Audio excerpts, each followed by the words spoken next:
or you can send there we go. So we have we've started the recording. And once again, for the audience, you can raise your hand question into the chat. And without further ado, and in order to stick to the time, I'll start by introducing the speakers. So our first speaker is Viktoriia Demydova, and I apologize if I make any pronunciation mistakes regarding your names. Professor Viktoriia Demydova is based at Istanbul Gelisim University, and she'll be talking about COVID-19 pandemic and growing authoritarian tendencies in liberal societies, the case of Putin's Russia. And once again, to remind you that this is the panel 3, Ontological Dilemmas of Political Regimes in Greater Eurasia. Our second speaker is Bekzod Zakirov from the University of Tokyo. He will be talking about the dualistic state capitalism in Russia and Kazakhstan as authoritarian political economic order, the analysis of state and market sector. Next on, we have Bruno Pedrosa from Brazilian War College, ESG. His presentation is entitled Liberté, Egalité, and Laïcité, the use of the hijab in public schools as a threat to the French Republican ontology, 1989 to 2004. And last but definitely not least, Dr. Christopher Whitsel from North Dakota State University. He will be talking about diversity in school preferences in Kazakhstan. So without further ado, I give the floor to Professor Viktoriia Demydova. Thank you. Thank you very much. Good afternoon, actually good evening, everyone. Can you hear me? I wonder. I think you do hear me. Can you see my presentation? Yes. I think so. Okay, then I have 15 minutes. Thank you very much for introduction. Thank you very much for opportunity to talk about my research here. Well, I'll try to stick to 15 minutes time. My name is Viktoriia Demydova. I am assistant professor at the Political Science and International Relations Department of Istanbul Gelisim University. And today I will be talking about pandemic period in Russia, period between March 2020 and till September 2021. I will be showing how Russian government actually tightened its grip on power using the period of pandemic. Well, the problems or the main factors that actually provoked my interest in this research, well, you can see I try to summarize them. Well, I will be talking very briefly, so I apologize in advance. Well, first of all, we have to mention that Russian government made numerous mistakes, or is famous for its mismanagement in the first months of the pandemic that resulted in a very low rating of approval of Russian president himself, of Russian government and United Russia Party. Next, we have to take into consideration the bans on mass actions, mass gatherings that were announced in Russian cities, starting from Moscow, St. Petersburg, and so on and so on, that basically prevented people from protesting against what was going on in Russia. Then we have to take into consideration the elections, 2021 parliamentary election. We have to take into consideration growing activism of Alexei Navalny, and particularly his success during Moscow City Council election in 2019, his numerous online initiatives. In the long run, we have to consider 2024 presidential election in Russia. So all these factors, plus I will be talking about media. So we have to understand that media is a very important actor, particularly digital space, because people are locked in their houses, so they rely on media, and media is becoming more and more important factor in domestic and in foreign policy. Well, and as I said, growing online activism because of the lockdowns. Well, I'm sorry for this. This is just a table to support my statement about decreasing rating of approval. Well, I will be talking about policies of the Russian government. Particularly, I will show how Russian President Vladimir Putin tightened his grip on power in the period of pandemic. Well, I concentrate in the presentation. I will concentrate on the areas that you can see: system of the government, opposition, media, and civic space. Well, in the full version of this paper, following the discussion, questions and answers section, well, I'll be happy to elaborate on the issue.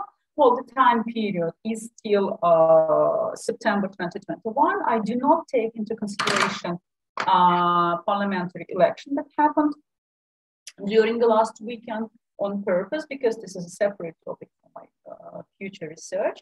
Well, we argue that on the one hand, COVID pandemic itself and mismanagement of the government facilitated a new wave of the authoritarian restrictive laws adopted in Russia. On the other hand, we say that bans on mass gatherings and numerous limitations, they create actually good, nice conditions for the Russian government to adopt those restrictive laws. Well, I tried to summarize briefly the main areas I'm going to talk about, but I would like to start with the most important result of the 2020. These are amendments to the Russian constitution adopted throughout the referendum, and the amendment that actually was the key and that provoked all that series of populist measures and changes to the articles of the main law. This is the cancellation of all previous terms of the Russian president, and this is the modification of the article that limits to consequent terms. Basically, the word consequent was lifted from the Russian constitution.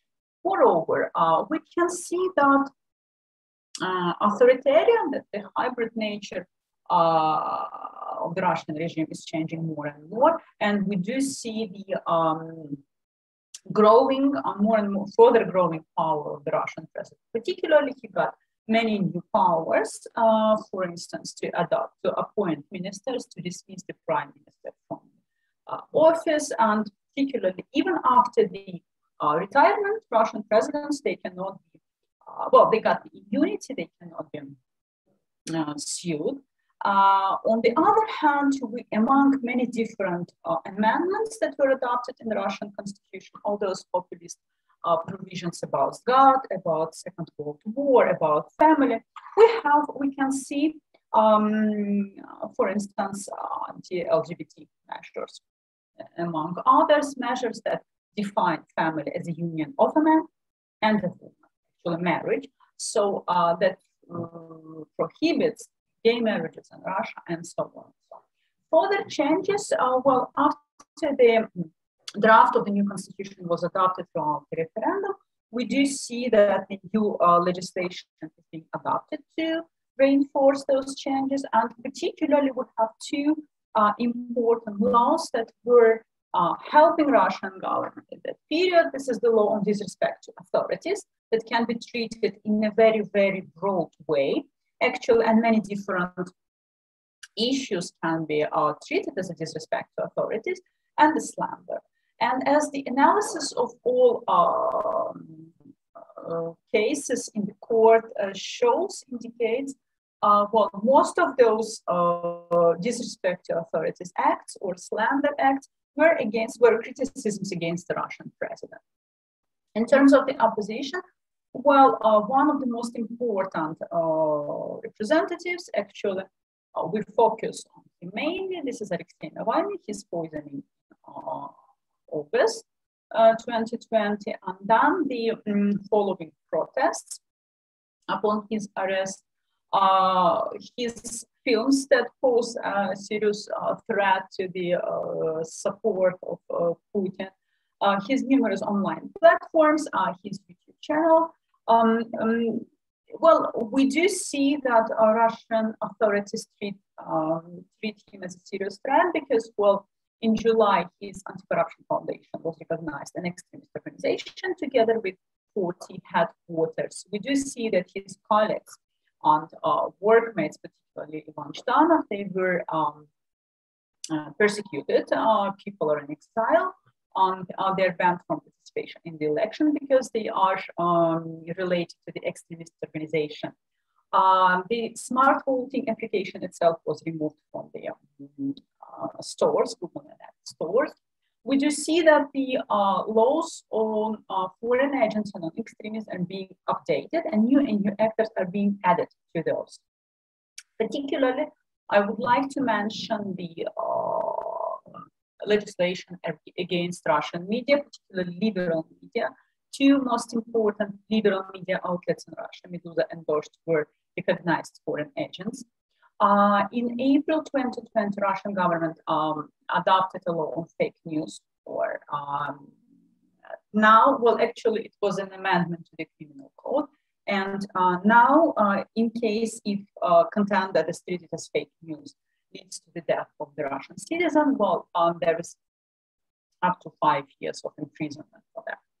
Another very interesting process in Russia that we can observe in Russia, this is so-called sovereignization of the internet. Well, the Russian government is trying to control, trying to limit freedom on the internet in Russia because, well, opposition activists and NGO activists, they had to move online. So we can see a number of laws that limit freedom in the digital space.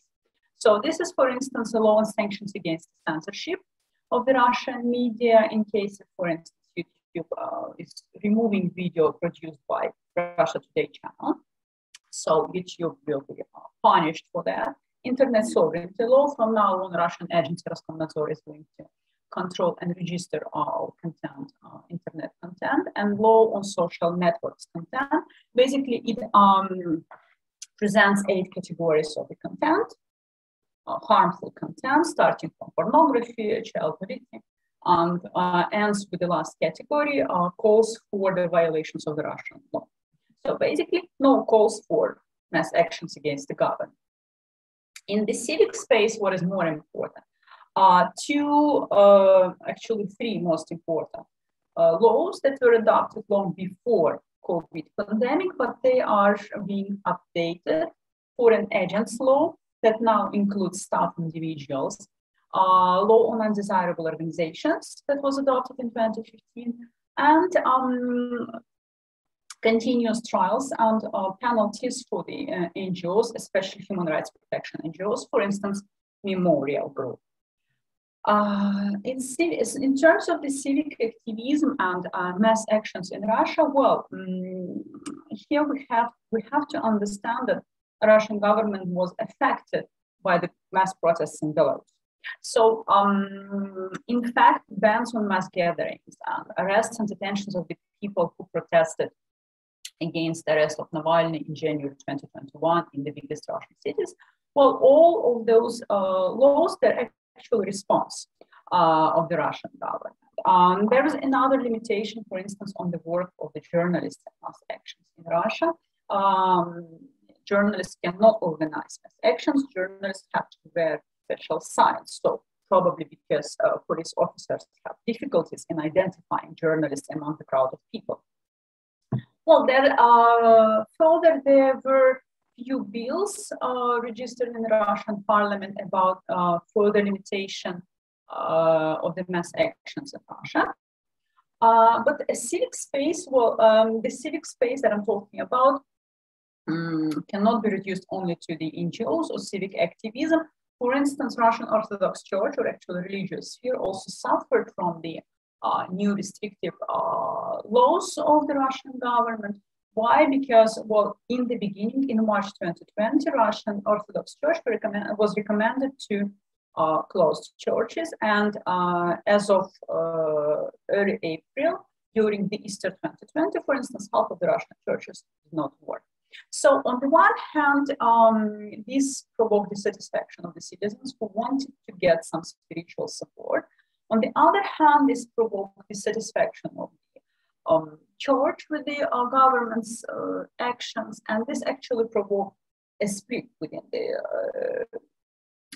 clergy, because there is a flexible group of the churchmen who support policies of the government, but they're also quite orthodox conservative people within the church that insist government cannot interfere into the religious sphere. I already mentioned the digital space. I already mentioned that activism and Russians went online during the early months of pandemic because of 6-week lockdown that was imposed in late March. Well, also a number of laws were adopted in Russia in order to limit that sphere. Thus, among others, for instance, Russian government is trying to create a national digital repository of personal data that can be, for instance, available to the tax office of the Russian Federation. But in fact, there is a serious danger that all personal data of the people once can be in the hands of the hackers, for instance. Well, to sum up, well, first of all, we do see that upcoming elections and at the same time decreasing ratings of support for Putin and his government and his party, together with the growing activism of liberal opposition in Russia, they provoked a number of measures. Yes, in the beginning, Russian government was quite weak in the early months, but later, well, Russian government managed to curb the growing dissatisfaction. So on the one hand, they do continue the process of the amendments to the constitution, so for long-run preparation to the 2024 election. At the same time, we do see that opposition, liberal media and liberal NGOs, they suffered the most from those laws. We do see that Russian government is focusing more and more on the digital sphere. And we do see that even Russian Orthodox Church that used to be supportive, that was an ally of Kremlin for a significant period of time, is expressing dissatisfaction. And we do see that on the one hand, the legislation that was adopted from before COVID pandemic proved to be useful during COVID. We do see that the amendments are being done, but on the other hand, new laws are being adopted in order to limit the basic human rights, freedoms, civic rights, political rights, and freedoms in Russia. Thank you very much. That's all. I will be happy to just read your comments, questions. I will be happy to answer your questions. Thank you, Professor Demydova, for your presentation, and thank you also for sticking perfectly to the allocated time. Up next, we have Bekzod Zakirov. So, Bekzod, if you're ready, the floor is yours. Good afternoon. Can you hear my voice? Yes. Yeah. I think I have to share my screen. Can you allow me to share my screen? I think we can. Can you try now? Yes, yeah, it's working now.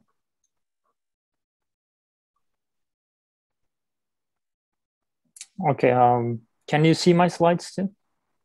Yes. Okay, once more, good afternoon, everybody.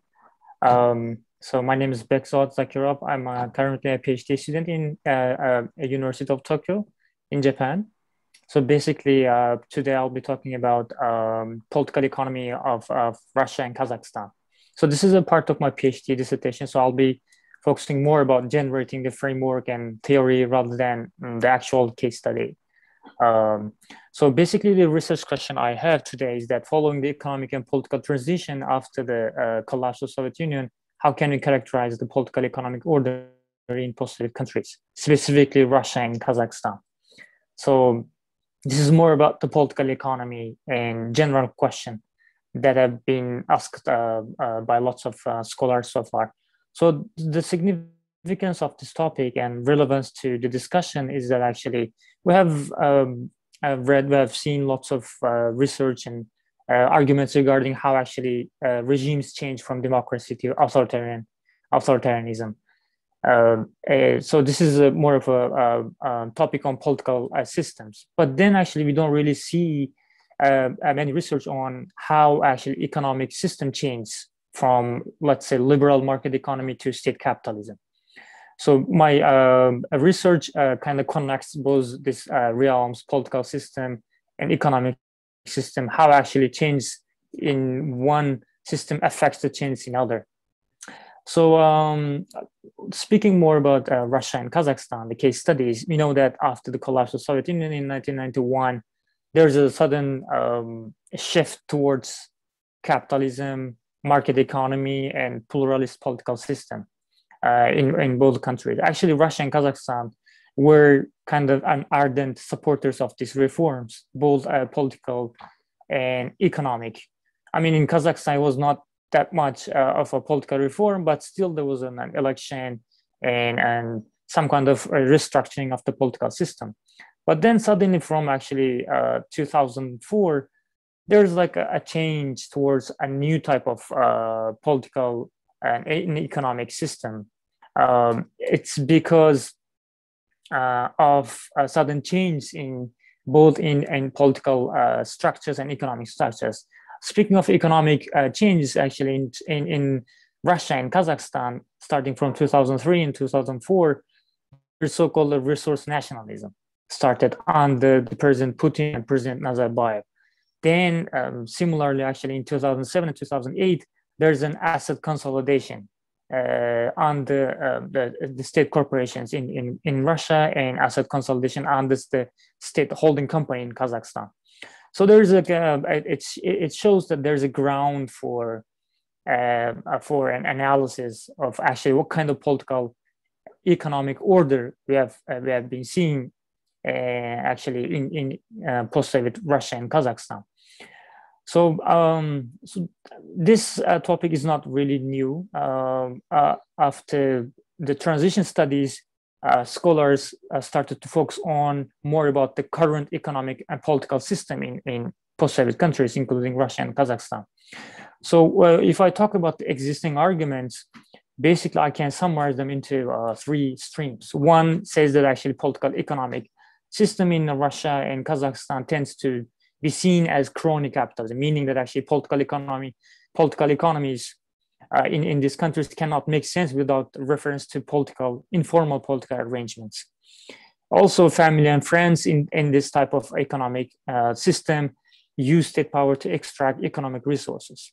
The other scholars actually emphasize the natural resources they have, the abundant in both Russia and Kazakhstan, saying that actually these economies are rentier economies, meaning that actually they are highly dependent on oil and gas and energy rents.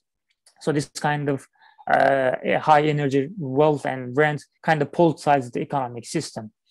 In other words, oil wealth made the political system and as authoritarian. This is a famous argument in political science. And the last but not least, there is an argument that actually both Russia and Kazakhstan, the political economic system seems to have been emerged as political capitalism, meaning that it's not really market capitalism, but it's capitalism that's influenced by politics. So that means politics comes before the economy. So kind of based on these existing arguments, I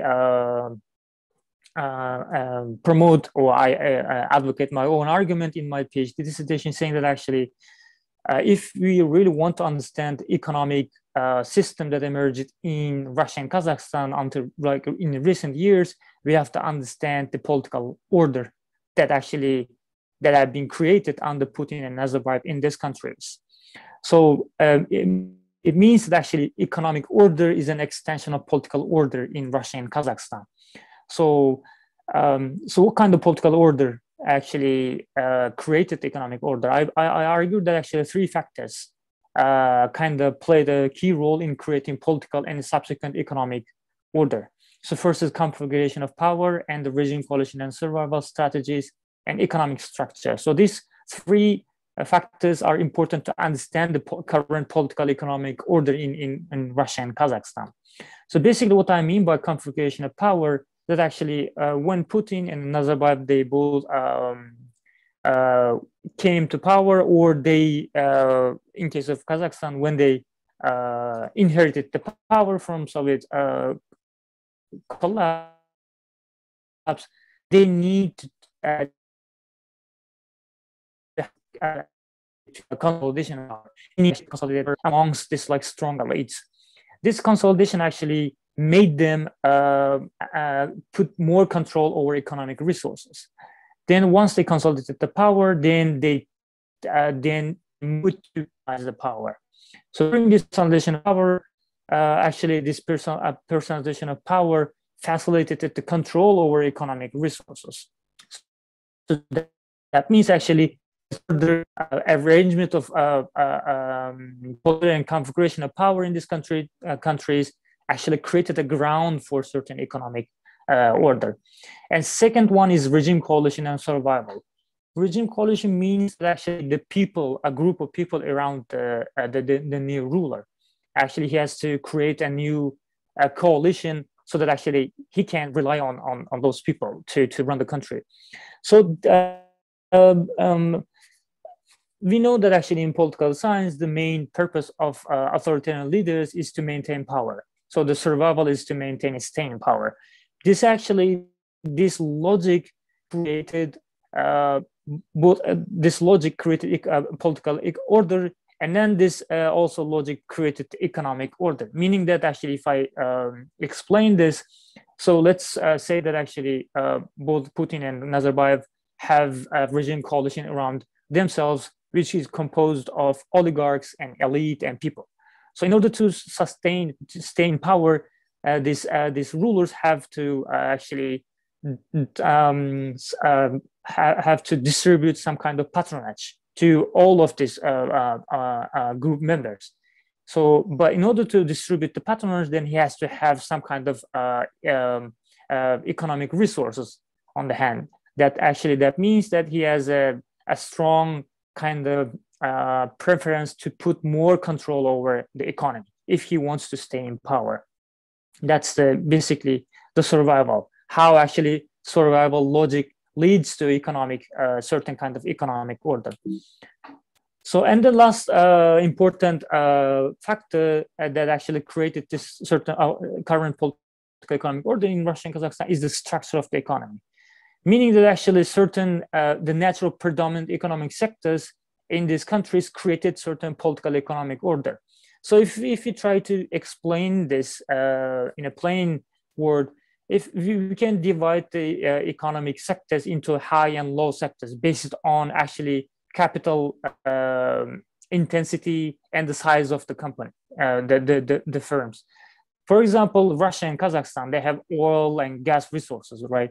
These sectors tend to create large, very big-sized capital intensive companies. But then these companies tend to create political influence if they are in the private hands. And also actually the companies in these sectors tend to generate lots of wealth and lots of rents, meaning that these rents and this wealth also create political influence.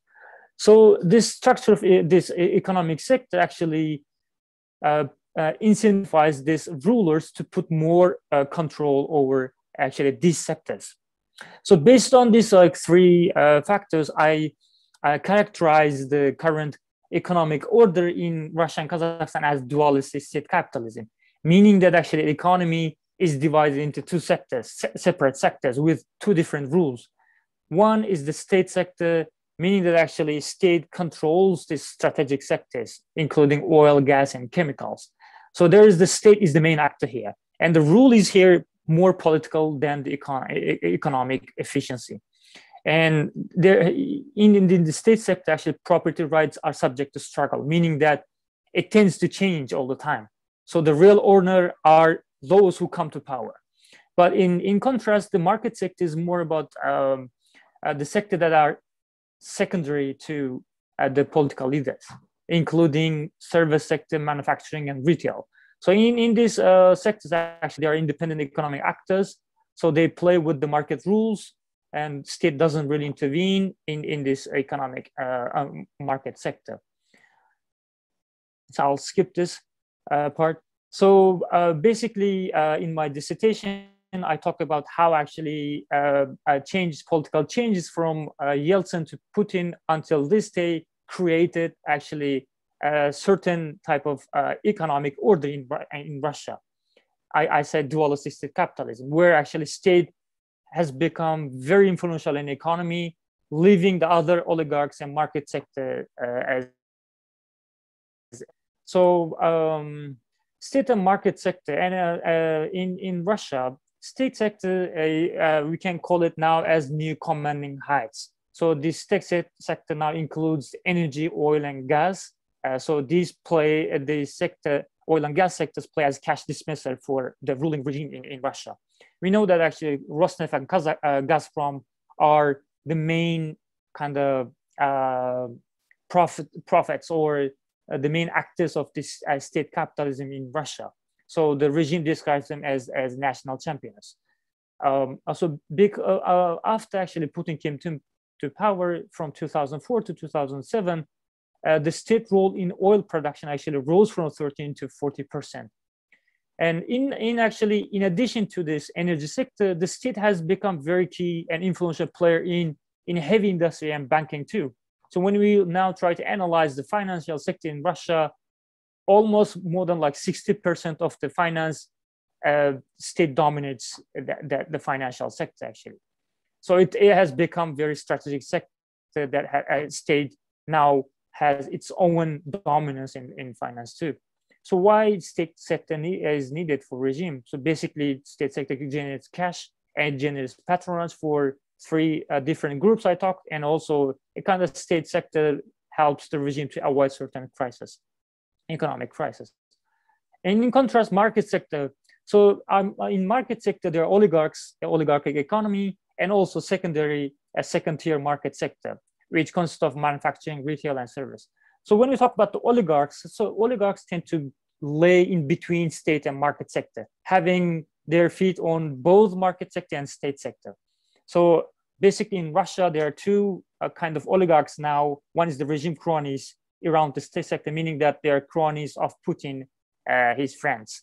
And they are holdover oligarchs from this early Soviet, late Soviet era, including the head of Lukoil currently, and Oleg Deripaska and others. So we can actually, so this is the state corporations in Russia. I'll skip this part too. So in case of Kazakhstan, actually we can see the similar trends. The change in political system affects the economic arrangement in Kazakhstan too. So interestingly, in Kazakhstan, actually there's one a giant company that actually owns more than 60% of the economy, which is called Samruk-Kazyna. So Samruk-Kazyna acts as a national holding company. It was established in 2008 after the financial crisis. The official reason was that actually to consolidate and to save the economy from the crisis. But then I argue that the actual reason was that to consolidate the power and to personalize the power. So the Samruk-Kazyna now owns mining and quarrying assets more than 60%, and also electricity, gas, steam, and air conditioning more than 40%. In summary, in other words, Samruk-Kazyna acts as like the whole owner of the economy, besides the market sector. So you can see here the list of all the state companies that belong to Samruk-Kazyna. So in conclusion, so what I try to argue is that actually the president's need for consolidation and maintain power in Russia and Kazakhstan created certain economic, political order. Then this political order led to certain economic order, which I call dualistic state capitalism, which divides state sector and market sector. So what kind of implication does it have? It has certain implications regarding how actually limited government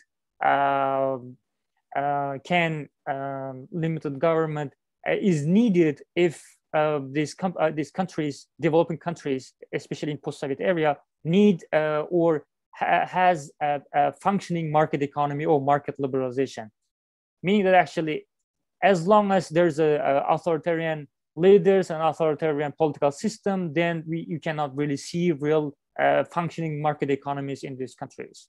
So basically, that's the end of my presentation.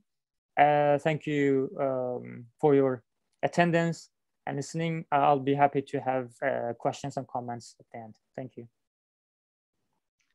Thank you very much, Bekzod, for sharing your research with us. And also thank you for sticking to the time. And now we move to the case of the French Republic. So I'll give the floor to Bruno Pedrosa now. Thank you. Bruno, you have the floor. Okay, thank you. Let me try to put the presentation here.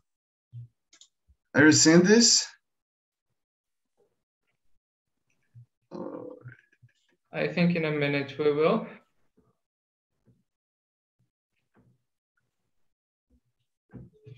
That's all right. Says that the screen sharing has started. Yes, we can see. Yeah, do you hear me well? Yes, clear. Okay. Well, here in Brazil is good morning. In Portugal, I think is, I don't know, well, good morning, good night, good afternoon, everybody. Today I'll be presenting my article under the title Liberté, Egalité, Laïcité, the use of French Hijab in public schools, a threat to the French Republic Ontology from 1989 to 2004. This work purpose is analyzing the perception construction concerning the use of jihad in public school as an ontological threat to the French identity. The question to be addressed is how the use of jihad can be considered as a threat to the French Republic concerning the principle of laïcité. And the methodology used was a discourse analysis on the leaders and official French institutions, declarations and speeches regarding the Muslim symbol. So the part to be presented with a brief introduction, then the concept, importance, implication of ontological security, then will be laïcité as a French ontological pillar, and then will be the analysis of the case, the use of jihad in primary schools, and then a brief conclusion. So since the 1980s, modern terrorism has been present in French society, causing security, anxiety, and fear. However, the terrorism has been associated to Muslim extremism since the 9/11 attacks because of the government reports and sensationalist media. This has started a debate regarding French state security and the role of Muslim citizens in the country, taking discussions to the identity and private realms. This mistrust toward Muslim people in France generated a similar feeling regarding their symbols, the use of hijab, and the use of hijab is the main example of this.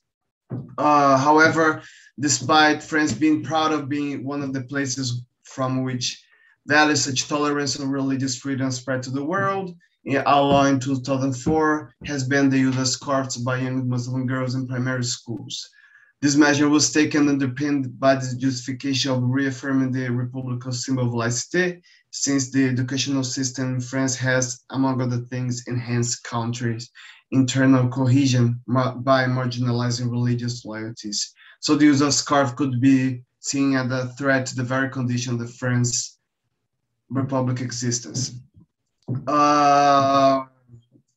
So why the ontological security? Because there's a lack of works in security studies dealing with the Muslim condition in France through an identity lens. The majority of them take the state and its security as the main object, and others use gender studies and sociology to understand it.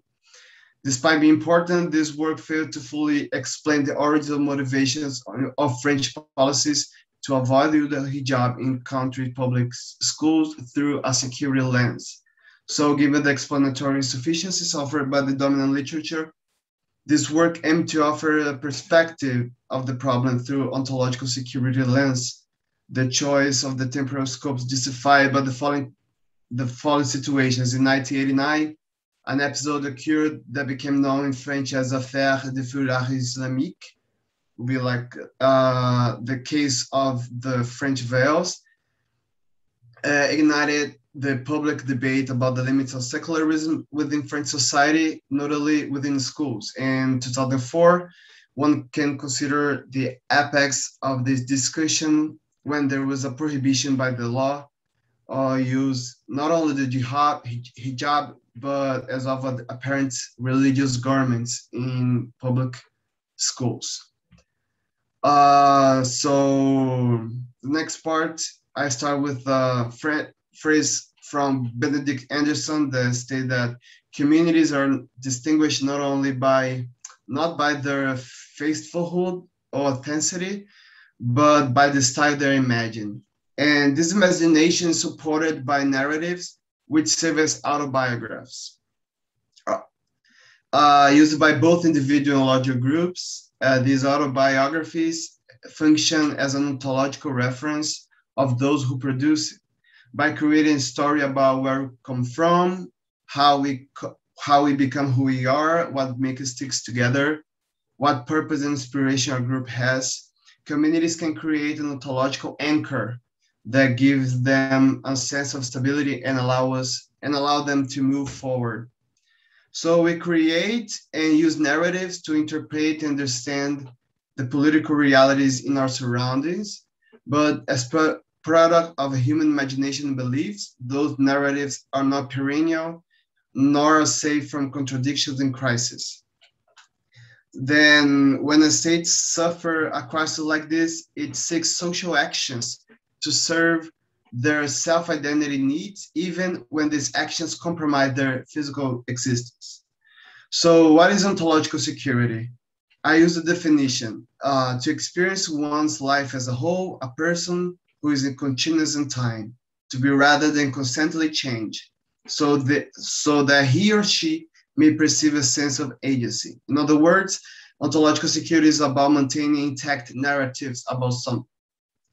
So one cannot understand the behaviors of political actors without understanding what is the normative narrative that sustains political choices. Therefore, they are narratives that enable the ordering of the sense of who I am, and which enables the constructions of rational calculations as a precondition to know what to do. So, but what does it have to do with the French schools and Laïcité? So first of all, have to know what Laïcité is. According to the French government itself, it's freedom of conscience, the freedom to manifest the beliefs or convictions within the limit of respect for public order. It implies the neutrality of the state and imposes the equality of all before the law, without distinction of religion and conviction. So it's a part of the national myth and symbols of France. And there were two historical periods that were essential to the development of this concept. The Revolution of 1789, known as French Revolution, and the period of the Third Republic. In the French Revolution period, a main point of the revolutionary criticism was the influence of Catholic Church had on the state's public affairs. The goals of the most radical were a total separation between the state and the church. Then one of the most valid legacies of the revolutions is the secular state in France. In the Third Republic, which lasted from 1870 to 1940, one of the great milestones of the Third Republic is the sense that with the total legal division between the church and the state in 1905. In the same period of the Third Republic, the French government took the first steps to establish a public primary education system and training teachers to be defenders of science to counterbalance the priests of the village. The thinking was the perception of the French state that it must guarantee freedom of conscience for all and equality of all convictions. All this demonstrated in a speech by former French Prime Minister Laurent Fabius in 2003, in which he says, "The school is not just within many places, it's where we shape our little citizens. And this tripod, Laïcité, Republic, is school, is the tripod on which we support ourselves." Heading to the case itself, in 1989, 3 Muslim girls were temporarily suspended from their school for the insistence on wearing the hijab in the classroom. It is important because it has generated heated debates within French society about whether or not the right to wear the veil. The controversy reached the highest court of justice of France, the Conseil d'État, from which came the opinion the use of hijab or expression of the religion of those girls do not affect the principles of laïcité. However, the use of hijab and other types of adornments worn by Muslims in France in public spaces caused questions about the status of laïcité and its limits. This even causes suspicion among the French people whether Muslims prefer the Islamic identity than the French identity. So Muslims are seen as foreigners, a non-national symbol that has been not fully integrated into the standard and generally French values. This movement to strengthen the laïcité began in 2003, when former Prime Minister Raffarin said that during a television interview that the veil should be absolutely punished in public schools. Soon after this episode, the Prime Minister of the Interior, who would end up being the president of the country, Nicolas Sarkozy, said before the Union of Islamic Organizations of France that no woman should wear the veil when taking photos for official documents. Therefore, it is clear that the perception of the French authorities that French identity was a risk of existence for alleged infringements of laïcité by religious groups was clear. In this view of the increasing intensity of the debates in the country, the former president Jacques Chirac proposed the creation of a committee to assess the situation of laïcité in marginalized communities in France. That should be given an opinion by the end of 2003. This committee aimed to generate reflections on the application of the principle of laïcité in the Republic. Named Stasi Report, which is the last name of the committee leader, the document proposed several recommendations for social inclusion and improving the lives of marginalized communities, such as Muslim people. In December of the same year, President Chirac gave his opinion on the report and addressed the issues on the use of religious ornaments in public schools across the country. On national television, he made remarks that would explain the approval of the ban on the use of religious ornaments by the French Parliament in 2004. Chirac said that the fidelity of France to the principle of laïcité is a cornerstone of the Republic, and these values underpin the uniqueness of our nations. These values make France.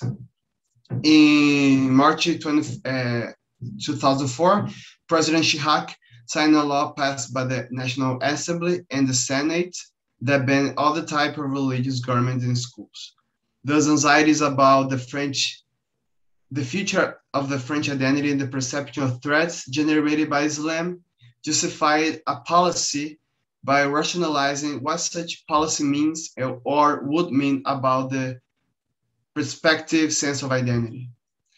In the view heading to the conclusion, in view of all has been written and said, my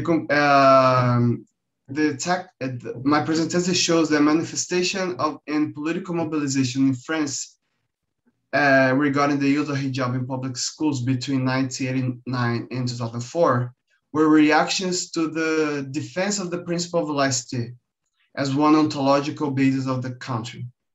Anxieties about the future of their identity and the perception of the threats perceived by Islam was what was triggered this kind of policy. Within the same approach, speech acts from actors from high political positions were analyzed who in the same speech were received by a French society were fearsome and anxious about their identity due to the large influx of Muslim immigrants from former French colonies, and that mobilized the narrative.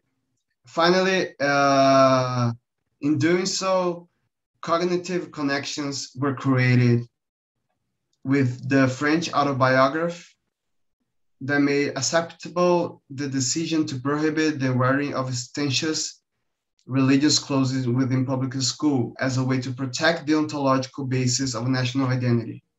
However, in the face of migration and typical religious clothing, Islam has become the main target of these policies. Thank you very much. Thank you very much, Bruno, for sharing your presentation with us. And once again, sticking perfectly to your time. You're all making it really easy for me as a chair on this panel. So thank you very much again. Now, without further ado, we're moving, shall I say, back to the case study of Kazakhstan. And we have Dr. Christopher Whitsel. The floor is yours. Hello, all. Thank you for this opportunity to share my work. I just wanted to double check that you could see my slides. Yes. Okay. Great. Perfect. Excellent. So my topic will be also about schools, but in a little bit of a different way. I'm a sociologist and interested in inequality and what's happening, and schools are a great way to look at that in society. If we just look at kind of the background of literature and what has been found is there's a variety of characteristics that parents weigh when they're making their educational decisions. School quality factors, family resources in general. Location is a very important one. In the Central Asian societies that I've researched, they don't have the stereotype of the US of the school bus that will pick the children up, etc. And so location becomes very important. And that is all weighed also against characteristics of the children themselves. I have a small diagram in the corner talking about the location, teachers, curriculum, and those are all some of the key things. And then lying in the background is this area of costs. For most part, the studies that have been conducted on this have focused on capital cities, which have the widest amount of educational choice, Dushanbe, or in Nur Sultan or Bishkek. And what I was trying to do with my research was have a variety of regional cities represented, and then trying to look at, with a larger survey, what some of the diversity is.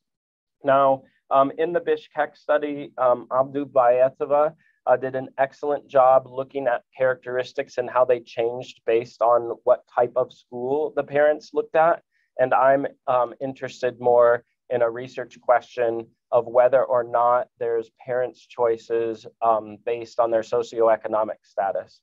So just a very basic foundation of this could be Annette Leroux's work in a US context, speaking about how parents from different social classes valued different factors when they were looking at the education of their children, and even at home, how they interacted and chose to raise their children. So that kind of forms that basis. The study that I was able to do was first piloted with interviews in 2014. I originally did field work in a neighboring country, Tajikistan, and did a series of interviews with parents there. So it was a fully qualitative study. And then I did comparative work in Kazakhstan while I was based at Nazarbayev University there, and expanded this, first of all, with interviews to make sure that the context of the factors I found in Tajikistan were still relevant in Kazakhstan, and then launched a survey. The CATI there is the computer-aided, computer-assisted telephone interview. I had a brief research analysts based in Almaty launched the full survey through telephone. Here's a view of the sample and the different cities that were interviewed at the time. I did oversample in Almaty because it is the largest city in the country, and then to represent the population a bit more. But I made sure that we had around 10 to 15% of the population from a variety of cities. Also, I was able to get a variety of people from different ethnic backgrounds that represent somewhat of the population: Kazakh, Russian, Uzbek, and several families identified as other. The questionnaire structure that I used is, first of all, I asked what schools are available to the families in their neighborhood. Then I asked information about their eldest child's schooling and factors that they considered. And then I also asked if their siblings attended the same school or not.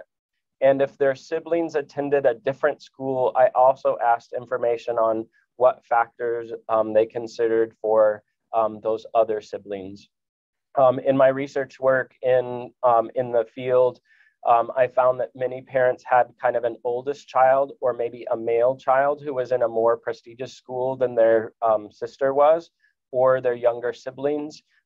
And sometimes it was vice versa, where the parents were not able to afford a prestigious school in their young family life, but for their younger family members, or younger children, they were able to put them in a different school. So then I was able, through a single interview, in the case where parents had more than one child at home, to access more education. I did ask then about parents' choices in the market, and then also their view on education as a market, which I won't address in this study today, or presentation today. The socioeconomic measures that I used, measuring wealth around the world is very difficult and sometimes sensitive. A lot of people don't like to share over the phone the amount of money that they make. So we had a 6-scale question based on what they're able to afford in their family budget. And at the lowest level, we had having trouble affording food. And then that went all the way up to can afford most things, but maybe not an apartment without a loan. And then people reporting not having any financial difficulty. I know the best practice is to collapse some of these categories that have the smaller numbers. In this presentation, I'm just using descriptive statistics, and I really wanted to still have the voice of the most poor folks that are here in my study. So that's why I have not collapsed the categories. So as you're looking at the bar graphs and the different charts, I'll remind you that at the lowest levels and at the highest levels, we only have reports from about 20 people. But I just thought it was very interesting to see their voice. And as I move on in the project and do more statistical analyses, I will collapse these categories. But for this type of descriptive study, I wanted to just show where people are at and what they're feeling. Also in education, it was interesting. I did the highest education among the parents. So as the family reported what their education was or their spouse's education, then I coded the highest educational level between the spouses. It did result in most people having either secondary higher education or higher education. And then in the analyses that I'll present, I excluded the people who had incomplete higher education because the number was so low, just also for ease of presentation. How the two match is not what you would typically find perhaps in other countries. Often we associate a higher level of education with a higher level of wealth, but I found out that there's not very much correlation between the two in the households I surveyed. Perhaps this can also be explained in the fact that if you think even about teachers or people who are doing government work and what their salaries are, they have a higher education, but often teachers who have higher education are in the poorer realms of society, and even university professors have poor salaries. And so you can see what this association is. And I think you'll see some of this play out a bit in the further results. If we look at the types of schools that families choose, private schools are the wealthier families are choosing private schools at a higher amount. That's not necessarily a surprise for anyone. But one thing that was a surprise for me is the number of families across the wealth categories that are able to afford the state lyceums or gymnasiums. And I say the word afford, and I should actually say the word access. So I think it's a positive sign that kind of about 20% of each of the different wealth categories were able to access those school-provided high-quality schools called lyceums or gymnasiums. Also between education levels, it's also as expected where the higher educated families have more of their children in private school or the lyceums or gymnasiums, which usually specialize in a certain topic. And then those with just a secondary education have a lot more of their children in the neighborhood public schools. I did ask parents whether or not they researched anything about the schools before they placed the children in the school. And this also is interesting that across the wealth categories, they did report similar numbers on whether or not they researched the schools they would send their children to. That did change very much by education level. So here's the same data for education level. And you'll notice that 70% of those with a higher education research schools versus not conducting research, which is only 29%. And so definitely those with higher education spent more time researching the types of schools available and factors that are there. When parents were looking at various topics, I asked them what they researched concerning schools. Notice that they looked at golden diplomas, which are when someone completes with a perfect grade score, but then also it's connected to their unified national testing. So the student can't rely only on their school grades, but has to perform well on the unified national entrance exam, and then they're certified. Then at the very highest level, parents are not looking at just outside objective measures. They're very much looking at family and friends recommendations or their own personal experience. If we look at kind of my idea or hypothesis was that maybe there might be a cluster of things that people would look at based on their social class. And we're not seeing very much difference in what was researched based on the wealth level or socioeconomic status. Some of the lower classes talk about looking at the rating of the school. Again, that comes from the Unified National Test. I think if we look at costs, it's interesting that you see people at both ends of the scale. So both the most wealthy and the most poor are interested in what the costs of the school end up being. But then wealth groups, people from all wealth groups are looking at the recommendations of family and friends at a very high amount, more than some of the other aspects that are there.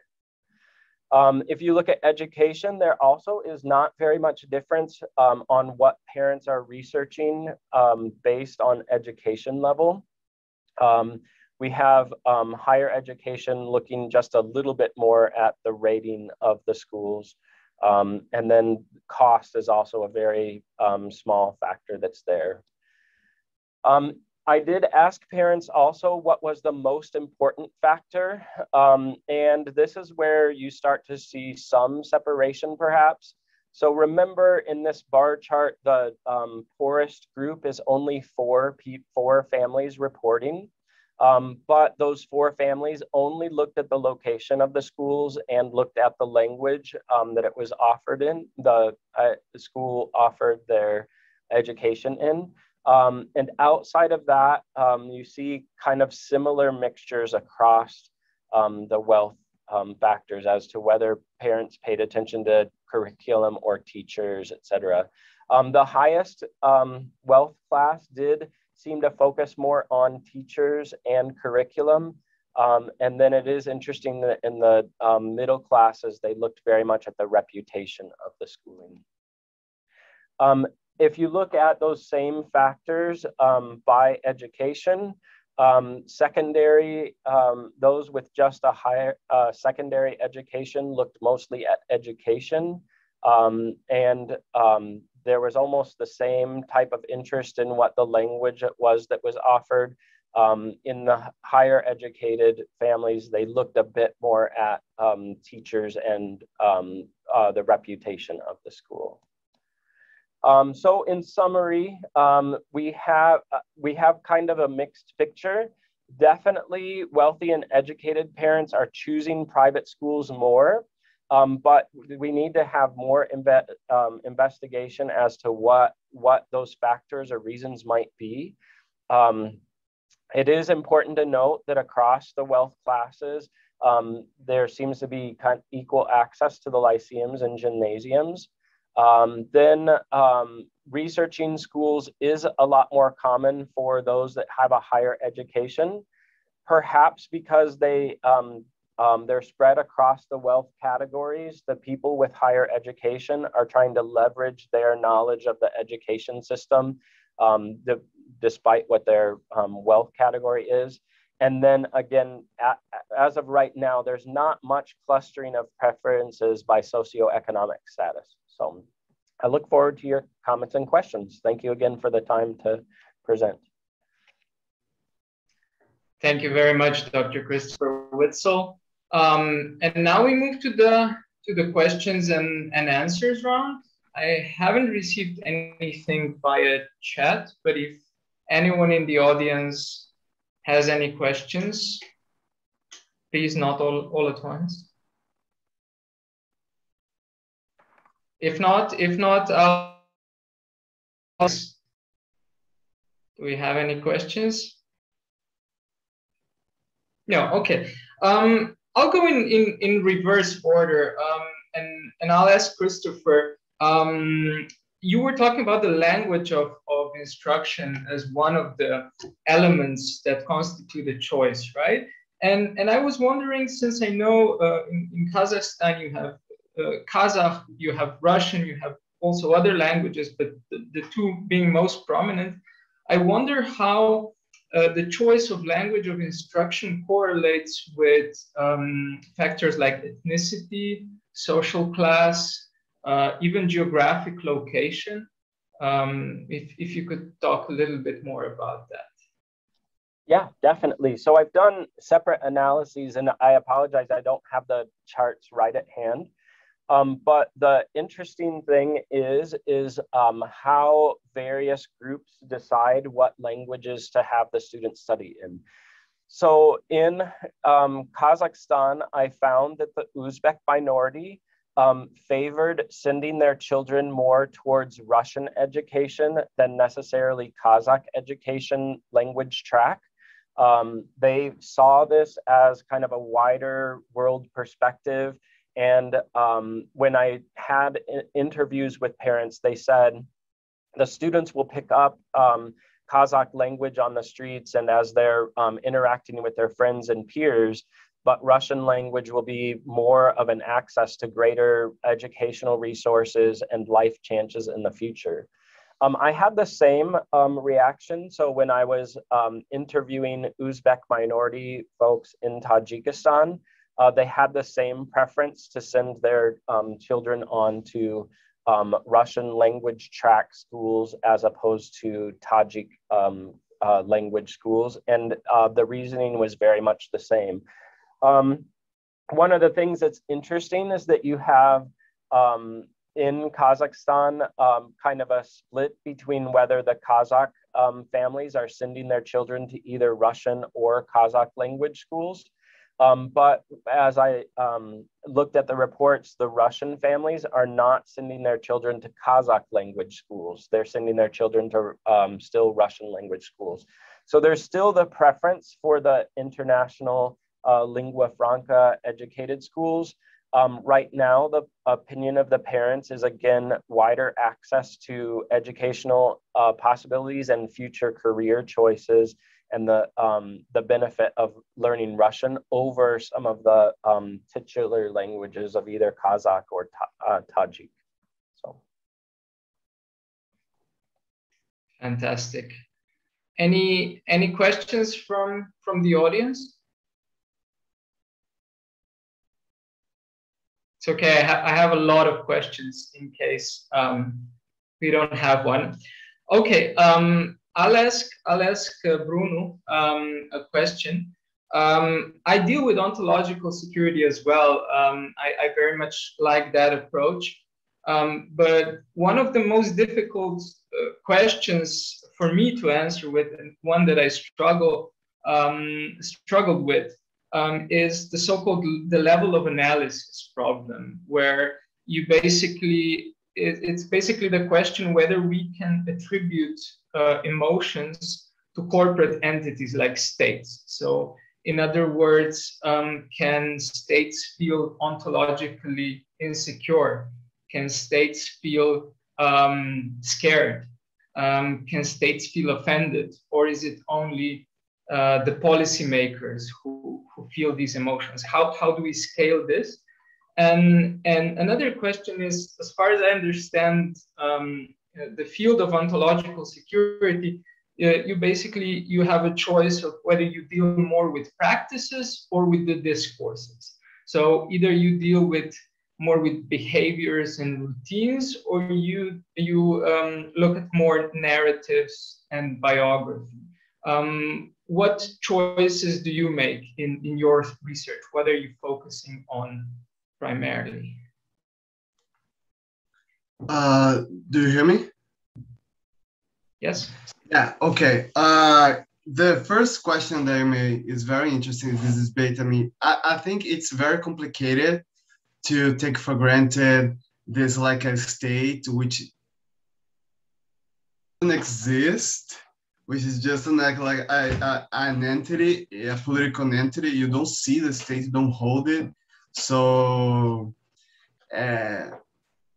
make it feel fear, anxiety, and other things is a very complicated approach. I know it's, I mean, my dissertation, my thesis work is being, I discuss this type of thing.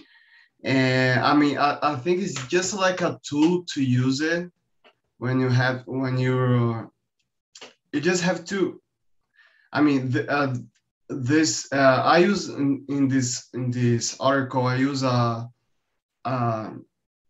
thinker. She said that she uses this type of state feeling as a tool, not as a reality, to understand better the actions the government did and everything what happened. I think she works on Kosovo or Serbia, something like this. So it's because I think you work with ontological security, so the Giddens says that structure and individuals like double way. It's a way and around, I mean, even the structure influences the individual influences the structure. So I mean, and as the Republican face, the democratic system, I mean, the feelings of theoretically, the feelings of the society is represented and delegated to the deputies and president and all other institutions. So I mean, basically is all these people which represent the state feeling the anxieties and fears of the society as a whole. I mean, because we cannot just separate the high officials as the president, as the minister from the society, they are part of it. So, but they are totally, but they represent almost another part of the society. Not only, I mean, because the society who can take actions, I mean, more immediately, you know. So the way that it functions is totally different from like a broader society when you speak like in sociology and stuff. It's a very interesting. I don't have the answer right now. You must know that it's a difficult and complicated topic. And the other questions about the narrative or the actions, right? Yes. Yeah. Mm-hmm. No. Yeah. I mean, the part of this work that I said is why is how the fear of the using of hijab in public schools led the French states to take actions. So I mean, and as I said, it's I mean, the Speech Acts pronounced, I mean, addressed to the society from the former presidents and prime ministers. They could only affect a society which is receivable. I don't know if this word is this receivable of this speech, of these words. So I mean, even the narrative and to the society feel anxiety, what make them must be in threat. So I mean, I think you can just like separate like narratives and actions, because as I said, these autobiographies makes possible action happens. So, and you cannot have autobiographies without externalizing these through actions. So, I mean, I really try to connect both things, even actions and narratives. I know my work focuses more on narratives than the actions itself, because I mean, I try to, what paved the way, I just try to explain what paved the way to the French society accept this prohibition of the religious freedom, even the same time for them not using the hijab or other ornaments, religious ornaments in school, at the same time religious freedom. So yeah, I took more the narrative way, but I mean, it would be useless without any action by the French government. So yeah, that makes sense, and I think that's an important point. You can't really separate and have one without the other.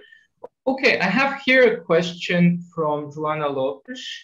Do you believe there is a broader trend for greater authoritarian state presence in the world in general, instead of just in certain illiberal societies?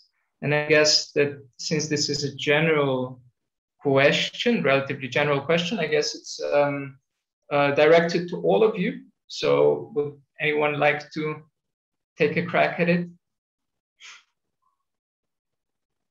Yes, Viktoriia? Yes, thank you very much for the question. I would like to start, since I started this the series of presentations. Well, unfortunately, I cannot talk about all the societies, but when it comes to the authoritarian societies, well, we would say that yes, there is a general trend in authoritarian societies. But while I was listening to the second presentation, there was another participant in this session. His name was Marat. He's also Russian. And he proposed to compare the cases of illiberal trends in democratic societies, for instance. So I wish he stayed till the end of question and answer section, so he could answer, maybe elaborate on the issue more. So for me, that is all I can say on the issue. Perfect. Would anyone else like to say something about it? How about Bekzod? Do you have any thoughts on this? Yes, actually, there's as Viktoriia said, there's a trend toward more authoritarian backlash after the waves of democratization. So you can see that happening in Eastern Europe or in other parts of world, especially in Asia. So there's been lots of books and research coming out in recent years how actually unconsolidated democracies are backlashing towards illiberal or more authoritarian countries. So my research kind of talks about how kind of unexplored aspect of this question, meaning that actually what happens to economy when the regime backlash from democracy to authoritarianism or illiberal democracies. So basically coming from Russia and Kazakhstan cases, I don't know whether we can say them as backlash from democracies because they have never genuinely experienced the democratization in the first place. But still, they kind of, as I mentioned in my presentation, they kind of experience some sort of political pluralism, let's say, not democratization, but political pluralism, especially in Russia during Yeltsin era. So, but then, coming to the implications of my research is that actually when there's a backlash from democracy to authoritarianism, then in some societies, we see actually kind of correspondent changes in economic structures too, meaning that actually states tend to come to intervene in certain sectors of economy and tend to have possess some kind of prerogatives towards certain sectors, especially if the countries have like more natural resources or certain dominant economic structures. So you can see this trend actually in other parts of the world. So meaning that actually it's not, we shouldn't really only talk about the democratic backlash, but also we have to talk more about the economic implications of that democratic backlash. Thank you. Perfect. Bruno or Christopher, do you have any thoughts on that, or you prefer to skip this one? I have personal thoughts, but just as a sociologist, I don't, not a political scientist, I don't have We'll take it. Academic thoughts.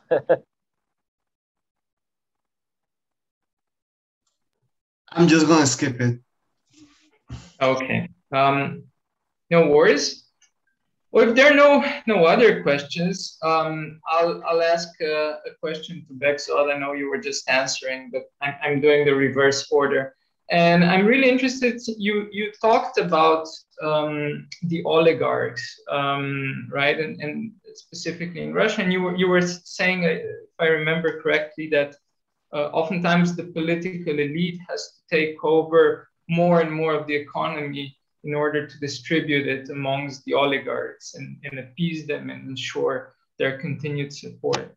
And you also mentioned that in Russia, you had sort of two groups of oligarchs. So the Yeltsin era oligarchs, and I guess that would be, I don't know, Khodorkovsky, Berezovsky, Gusinsky, and so on. And then you have the Putin era oligarchs.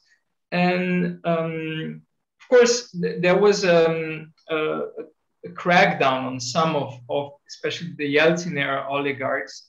But how are things now? How do you, as for instance, if you are Putin, if you are in power in Russia, how do you balance these two groups, and how do you ensure peace among these two groups, these two generations of oligarchs?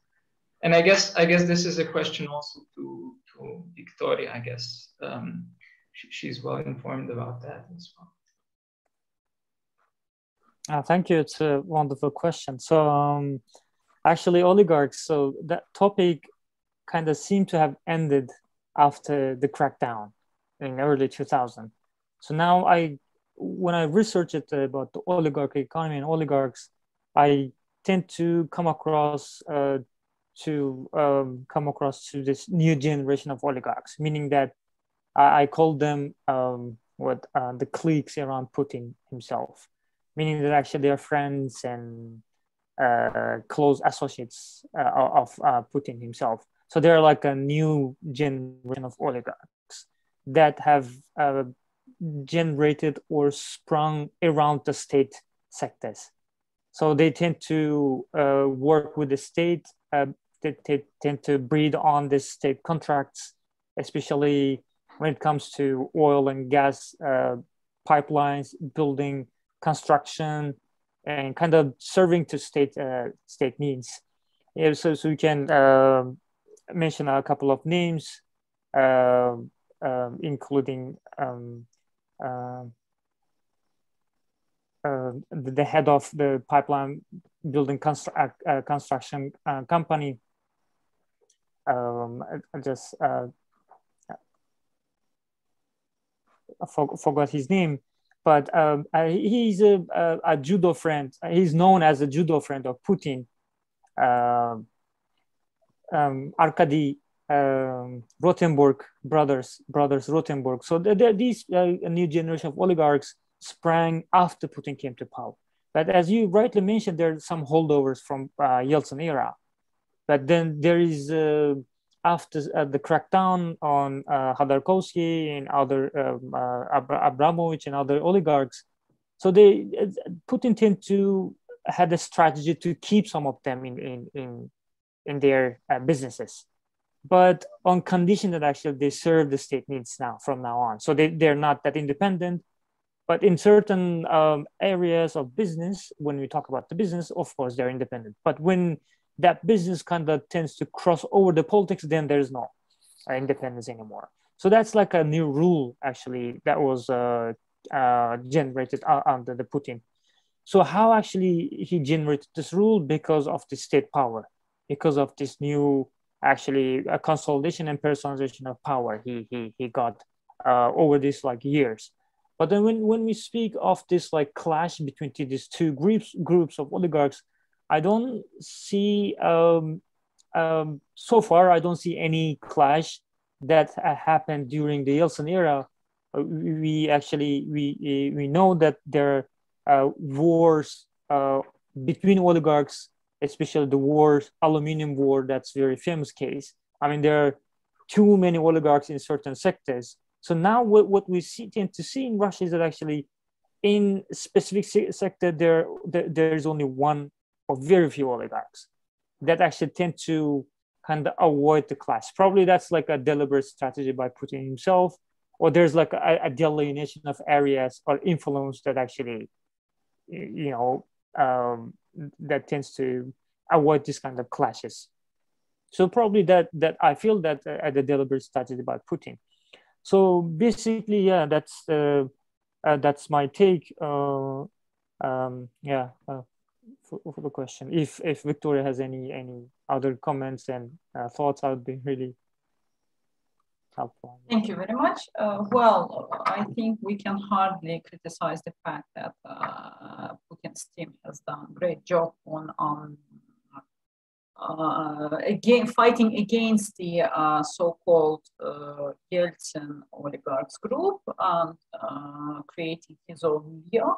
But the fact is that it was not only the physical fight, it was also the war of the narratives, because as soon as he came to power, well, he started to fight on the level of ideology.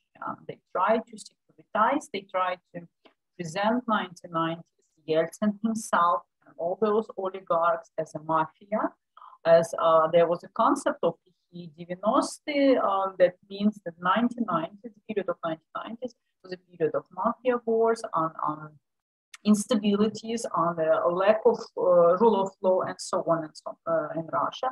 So correspondingly, while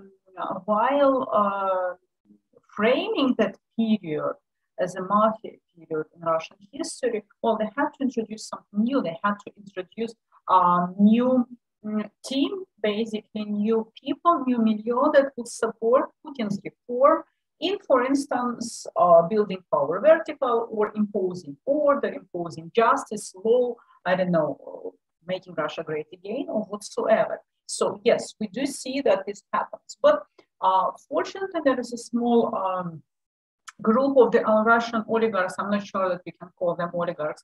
I'm not that good in economic issues. But there are people still who are against Putin, who sponsor Navalny, who sponsor activities of his anti-corruption foundation.